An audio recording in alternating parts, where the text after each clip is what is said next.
लिख दी है तेरे त्योहार करके जालिम ने लिख दी है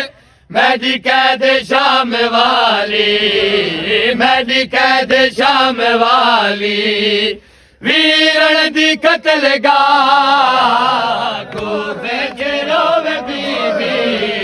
सर प्यो दा झोली पा चुम दिए रो पेशानी चुम दिए रो पेशानी जितू खून हवादा को बेच रोवे बीबी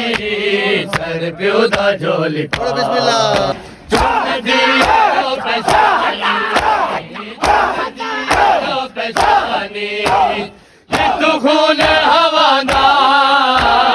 तू बेचे रोवे बीबी सर प्यो दा झोली पा तू बेचे रोवे बीबी सर प्यो दा झोली पा